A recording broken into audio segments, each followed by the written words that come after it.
The champagne glass hit my chest and burst apart, liquid running down my shirt, catching the light of the chandeliers. 100 faces turned. Some laughed behind their hands.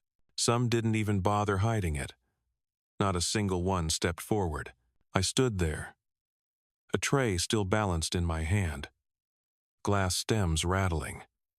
The man who had thrown it, Victor Hale, Vice President of Operations, smiled, like he had scored a goal. He didn't even look at me, just at the crowd. That's what happens when standards slip. Someone like him ends up in the room. Around me, murmurs spread fast.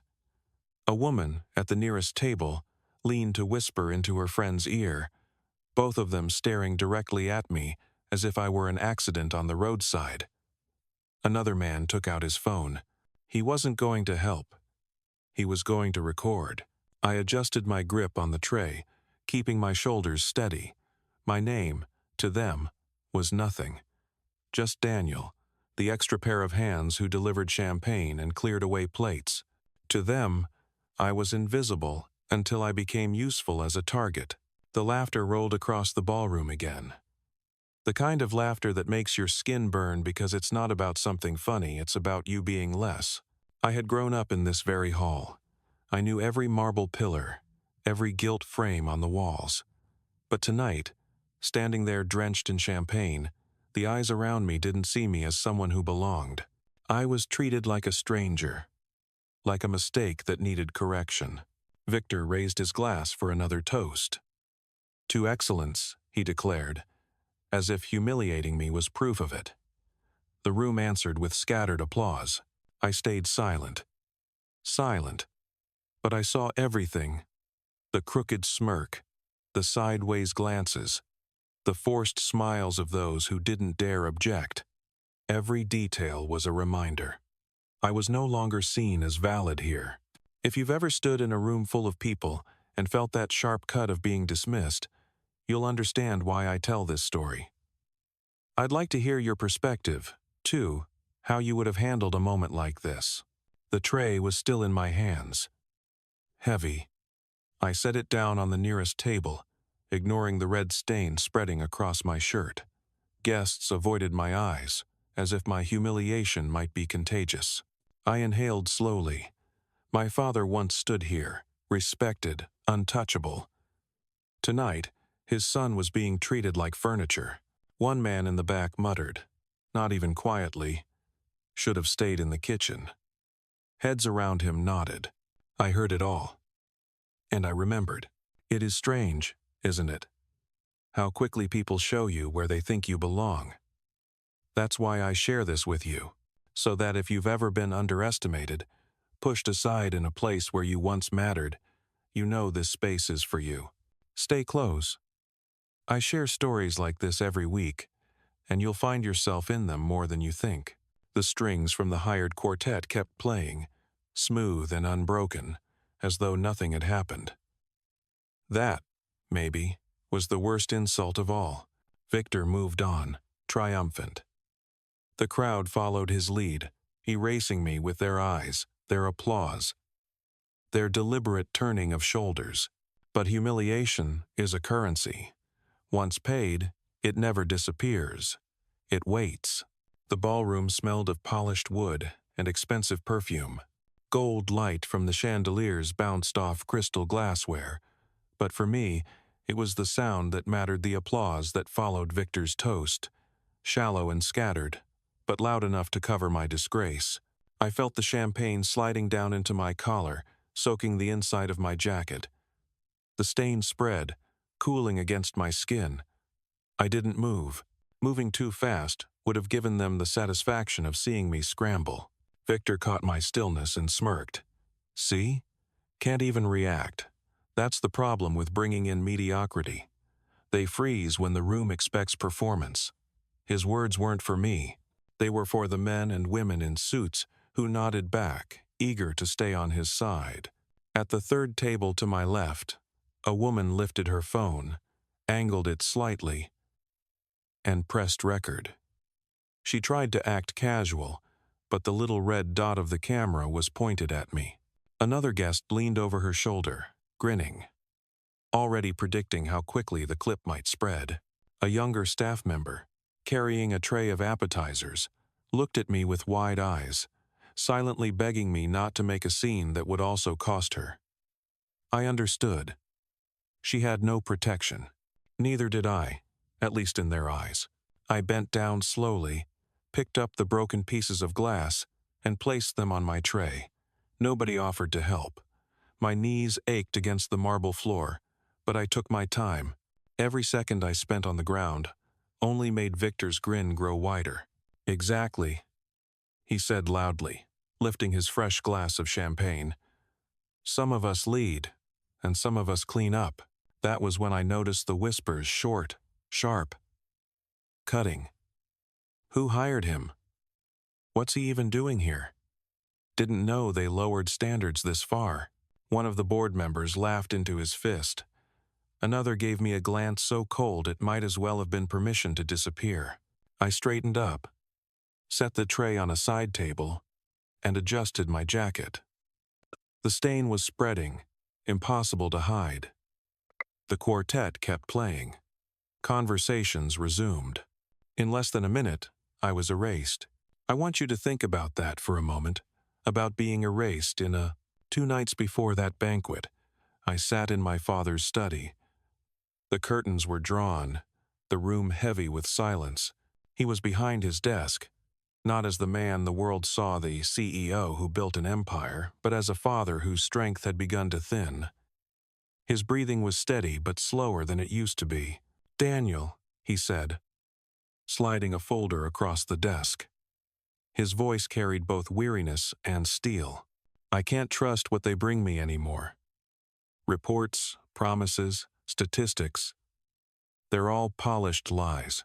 Inside the folder were documents, complaints buried, financial gaps disguised, decisions made behind closed doors.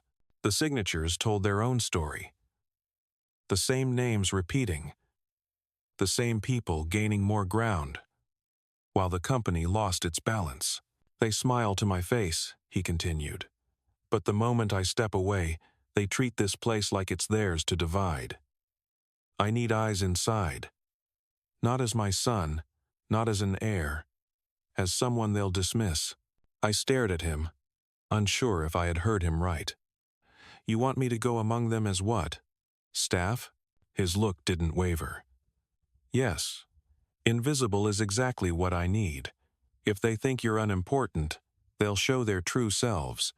And when the truth is clear, no one will question what comes next."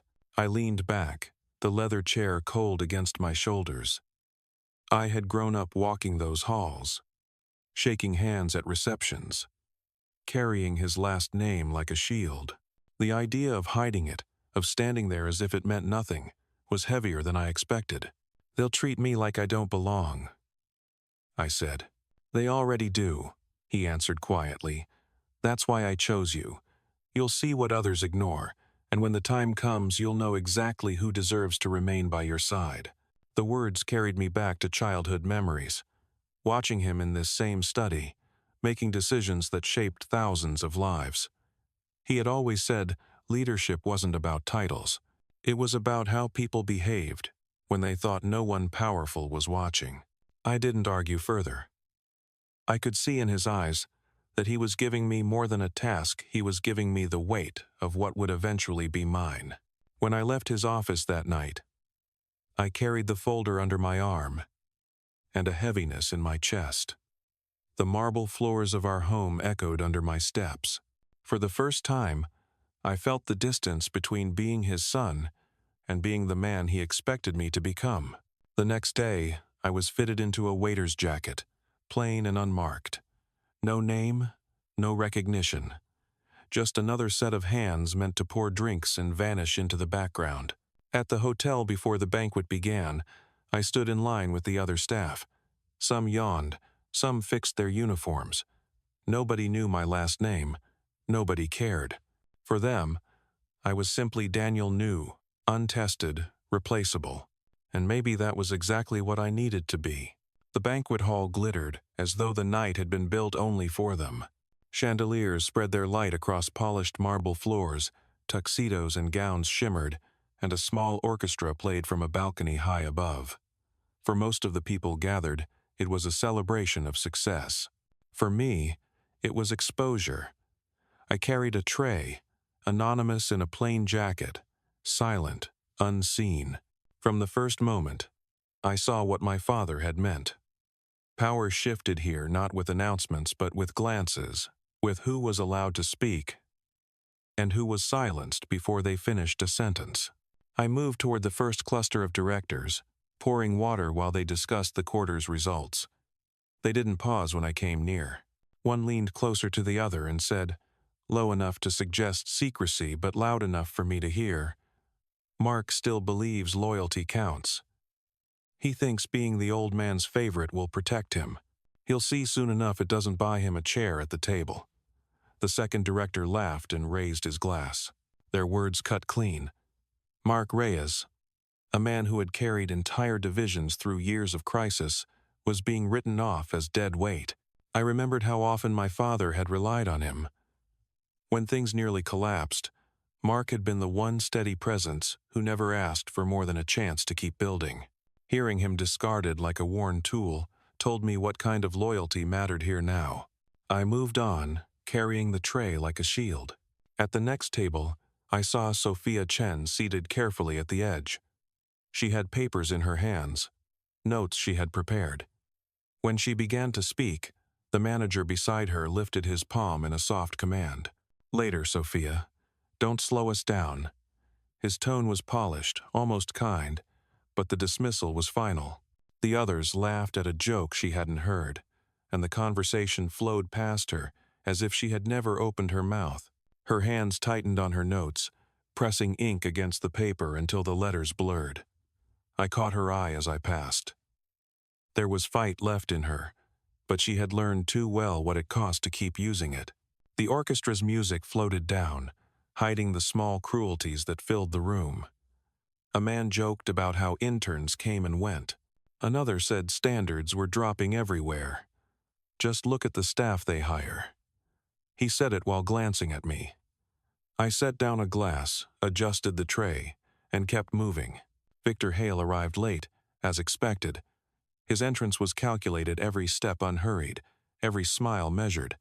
He greeted the room as though it already belonged to him. Conversations shifted toward him without force. His words carried promises wrapped in confidence. "This company needs vision, not sentiment. Strength, not nostalgia. We can't afford to carry those who can't keep pace." People nodded, drawn into his certainty. He never raised his voice, but it spread across the room like a tide. I stood behind him longer than I needed, pouring water slowly, listening. He spoke of succession, of standards, of how weakness had to be cut out. None of them disagreed. When I finally stepped away, his smirk followed me. At another table, a mid-level manager tried to contribute to a discussion. The executives turned their shoulders in unison, forming a wall that excluded him without a word. He smiled awkwardly and pretended to check his phone. No one looked back. Nearby, a staff member carried plates too slowly. A guest snapped at him, in a voice meant for the entire table to hear. "If you can't manage this, leave it to someone who can." The staff member's face reddened, his steps quickened. The laughter that followed was short but sharp. Every moment told me the same story. Cruelty disguised as elegance, authority proved by exclusion. The details cut deeper than Victor's speeches. A raised eyebrow that dismissed an opinion, a laugh that turned someone's effort into a joke, a smile that ended a career before it began. None of it loud. All of it deliberate. What struck me most was the silence of the others. No one challenged Victor when he dismissed loyal men. No one defended Sophia when she was cut off. No one objected when staff were humiliated. Their silence was their allegiance. I moved through the hall unnoticed, except when someone needed a glass. My father had been right. They showed their truth when they believed I was nothing. A former family friend brushed against me, steadying himself on my arm. He looked up, expecting recognition. The moment he saw the jacket, he turned away. To him, I was not Daniel Ward, son of the CEO. I was a servant, interchangeable. The sense of being erased pressed harder with every circuit I made around the room. Each slight was a confirmation. Each smirk was proof. At the dessert table, a board member muttered, while adjusting his cufflinks, "They're letting anyone in these days." His wife's eyes slid over me like I was misplaced furniture. I set another plate down, said nothing, and left them to their comfort. This was not clumsiness. This was culture. A culture built on dividing, diminishing, erasing. Victor had shaped it, and they followed without question. The music never faltered. The laughter never stopped. But beneath it, I counted every detail. If you've ever stood in a room and felt yourself disappear not because you wanted to, but because others decided it, you understand the weight I carried that night. Tell me if you have lived that. Not because I need agreement, but because too many of us have been pushed into silence in rooms that should have heard us. I carried the tray forward, step by steady step. Let them believe I was nothing. That was exactly what I wanted.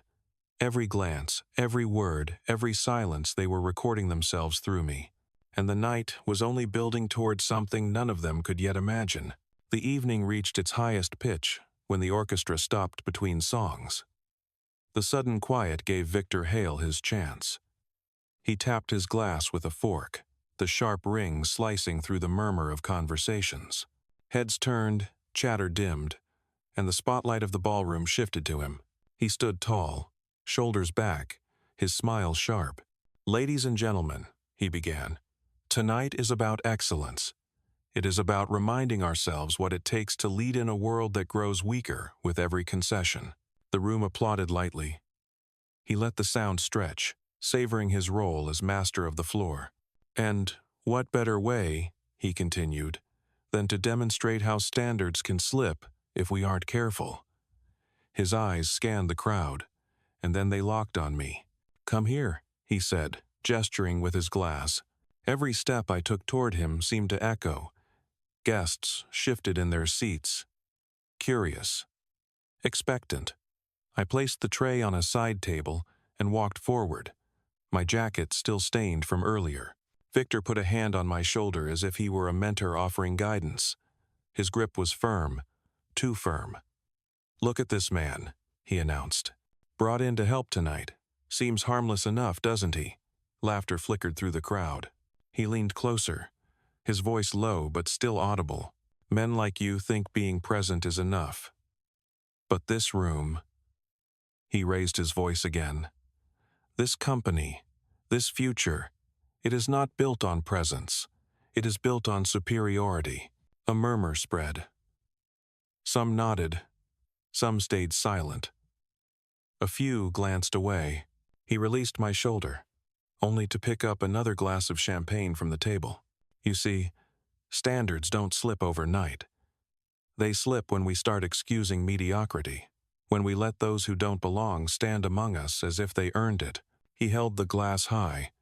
Then, with deliberate ease, he tipped it over my head. The cold liquid slid down my hair, dripping across my face, soaking my collar. The shock rippled across the room, gasps, sharp intakes of breath, a stifled laugh. Victor smiled wider. "Excellence does not apologize for cutting away weakness.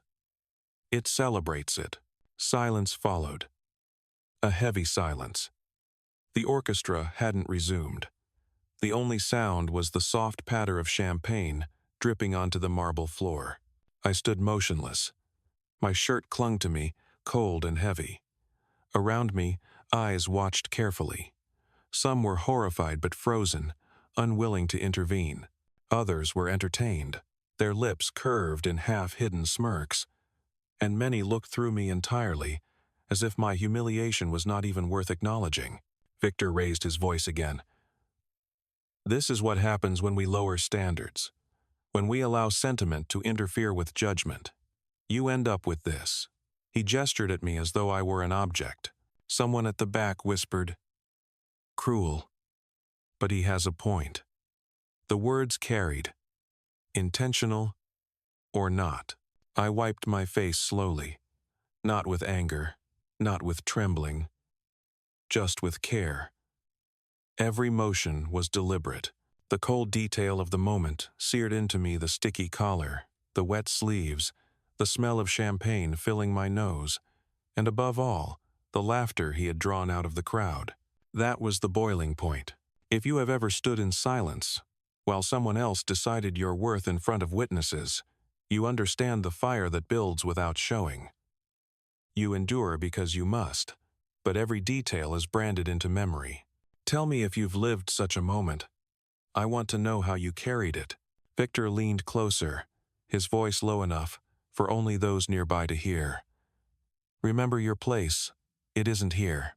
I met his eyes for the first time that night. No words, just a steady look, enough to make his smile falter for a second. Before he regained it, the ballroom held its breath. What would I do? What could a man like me do in the face of such authority, such confidence? The truth was, everything I needed had already been handed to me by him, by their silence, by their willingness to humiliate without fear. I reached for the napkin on the table, dabbed the liquid from my chin, and let the crowd see the calm on my face. Calm, but not surrender. Calm that unsettled. The orchestra began again, but softer, hesitant, as if even the musicians felt the weight of what had just taken place. Conversations tried to resume, but the tension remained. Eyes flicked to me, then away, then back again. Victor raised his glass one last time, forcing the room to follow him. "To excellence," he said. The word rang hollow, but the crowd still answered, raising their glasses in unison. I stepped back, silent, soaked, erased again. But inside, the line had been crossed. There was no going back. And every person in that room had just chosen which side of the line they stood on. The champagne still clung to my shirt when I straightened my back. I let the silence breathe for a moment, long enough that every eye in the ballroom turned toward me. Then I asked, calm and steady, "Mr. Hale, may I respond?" His grin widened, certain of his control. "Of course. Please, enlighten us." He gestured grandly with his glass. "The floor is yours." I reached across the table and took the microphone he had been using for his toast. My hand did not shake. I held it close, my voice quiet at first but sharp enough to cut through the orchestra's hesitant notes. "My name is Daniel Ward." A ripple moved across the hall, small at first, then spreading as people recognized the surname. I continued, each word deliberate. "I am the son of Ethan Ward, the CEO of this company you've all been so eager to replace." The silence that followed was heavier than the humiliation that had come before. Forks froze above plates. Glasses hovered midair. Eyes that had dismissed me minutes earlier now widened in disbelief. Victor's face drained of color, then flushed red in an instant. "That's ridiculous," he said quickly. "If you were Ethan's son, why would you be here, dressed like this?" I didn't argue. Instead, I pulled out my phone and pressed one button. The speaker rang once, twice, then a familiar voice filled the room. "Daniel? What's happening over there?" Gasps spread. The voice was unmistakable, my father, the CEO. I raised the microphone slightly so his voice carried through the speakers. "Father, I'm standing in the ballroom. Mr. Hale has been explaining his definition of excellence. He's been using me as the example." There was a pause on the line, sharp enough to still the air. Then my father's tone hardened. "Explain yourself, Victor." Victor stammered. "Ethan, this is a misunderstanding. I didn't know." "That's the problem," my father interrupted coldly. "You treat people according to what you think they are worth, not according to who they are." The weight of his words pressed across the room. I turned slowly, letting my eyes meet those who had laughed, those who had looked away, those who had whispered. None of them spoke. I looked at the camera phones now raised in shaky hands. This moment was no longer confined to the hall. It was already leaving the walls, already spreading. If you are watching this later, and you have ever wished someone had stood up when you were silenced, know this: I see you, and I invite you to stay here with me, because these stories are for us. Victor tried again. Voice breaking. Ethan, this is being blown out of proportion. You know I've always served this company with integrity. From the back of the room, a voice spoke firm but trembling. Mark Reyes stood. Integrity. You've been stripping loyalty from this place, piece by piece. You've undermined, humiliated, and silenced good people. Tonight was only the moment he decided to expose it. Another voice joined Sophia's. Her phone was already recording under the table. You cut me off in meetings. You told me my place was to listen, not to lead.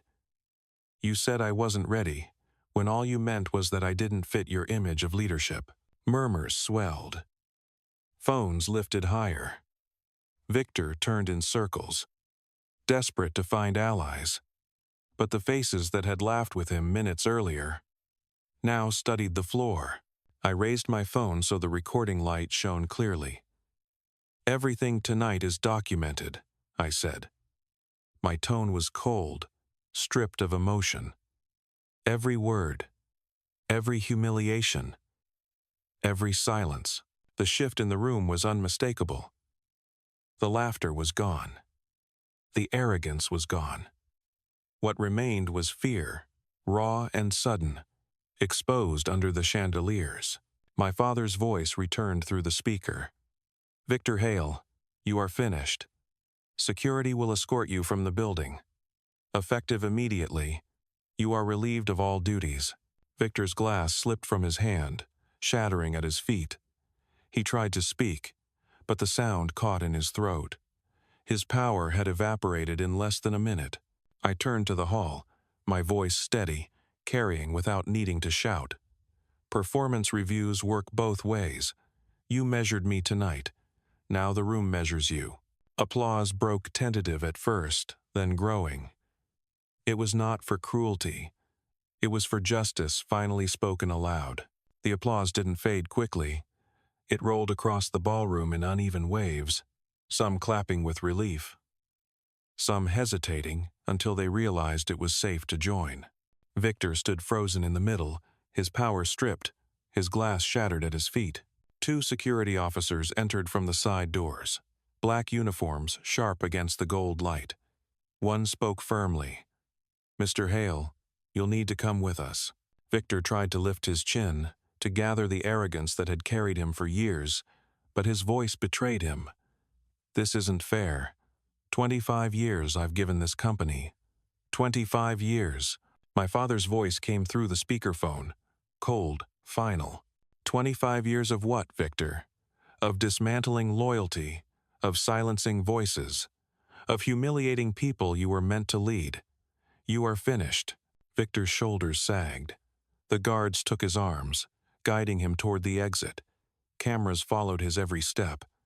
The sound of the doors closing behind him felt heavier than any applause. Silence lingered, broken only by the orchestra stopping mid-piece. All eyes turned back to me.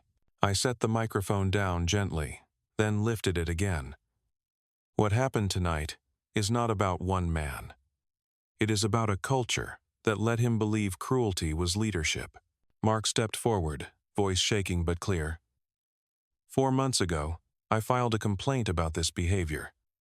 It went nowhere. The room turned toward Laura Benson, head of HR. Her face drained of color. She clutched her notepad like a lifeline. My father's voice sharpened. Laura, what action did you take? I followed procedure, she stammered. Documentation, review cycles, proper channels.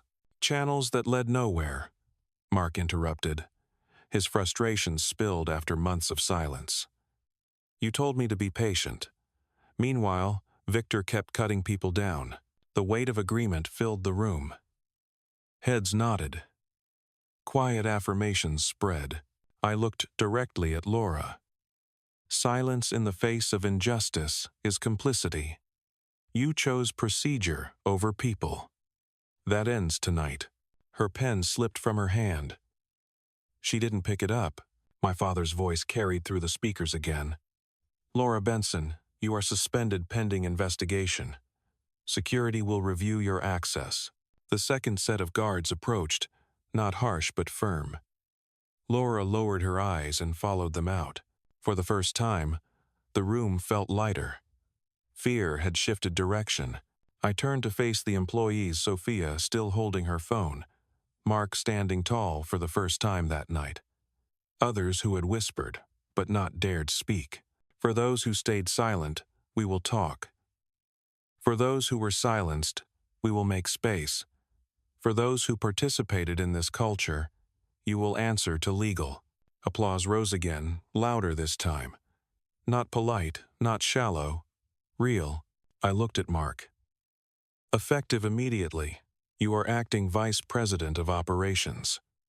You've earned it through loyalty and integrity. Not fear. His jaw dropped. Daniel, I don't know what to say. Say you'll help me fix this place. Sophia's eyes widened when I turned to her. Your voice has been dismissed too long. That ends now. You'll move into senior leadership, where courage and clarity belong. Tears welled in her eyes. She covered her mouth, nodded once, and sat straighter. The cameras captured every word, every change, every reversal. What had begun as humiliation was becoming history. If you are hearing this, remember, change doesn't come from waiting for permission. It begins when someone finally decides enough is enough. If this story resonates with you, stay with me. We build strength together here. The hall erupted into real applause now, not the forced clapping Victor had commanded. People stood, some cheering openly. The atmosphere had shifted completely from fear to release, from silence to recognition. I held the microphone one last time. Excellence was never about who you exclude. It is about how you lift others to stand with you. And with that, the reckoning was complete. 6 months later, I stood in the same hall where Victor Hale had poured champagne over my head. The chandeliers still glowed, the marble still shone, the orchestra still played. But the room was not the same. Every table was filled with new faces, and familiar ones finally allowed to be seen. Sophia sat at the front, now carrying the authority her work had long deserved. Mark stood near the stage, shoulders squared, no longer ignored but respected. The company's quarterly report had just been presented. Numbers were strong, but that wasn't what made the room different. What changed everything was the absence of fear. Conversations flowed without glances over shoulders. People spoke without waiting for permission. I raised a glass, the same kind that once shattered against my chest. This time, the silence that followed wasn't heavy. It was attentive. 6 months ago, I began. This hall echoed with laughter at someone's humiliation. Tonight, it carries something else. Tonight, it carries proof that respect is not weakness, it is strength. The applause was steady, genuine. I let it breathe before continuing. Victor believed leadership was measured by who you could silence. He was wrong. Leadership is measured by who dares to speak when silence is demanded. I glanced around the room, at those who had once lowered their eyes but now met mine directly. This company is no longer a place where fear decides futures. That culture ended the night you all witnessed justice. My father, still CEO in title but stepping back, sat quietly at the edge of the stage. He nodded once, the kind of nod that carried years of weight. His presence reminded everyone and me that this wasn't about revenge. It was about renewal. The glass in my hand trembled slightly, not from nerves, but from memory. I remembered the cold champagne dripping down my face, the smirks, the whispers, the sound of a room choosing to erase me. I lowered the glass slightly and spoke clearly. If you were here that night, You saw how quickly arrogance collapses when truth is spoken. If you are not here, you've heard the story. Either way, carry it with you, because every workplace, every family, every community has its moment when silence must end. I let the weight of that linger. Then I finished simply, to respect the only standard that never changes. Glasses lifted across the hall. The orchestra struck a brighter chord. If you've listened this far, it tells me you believe in what respect can build.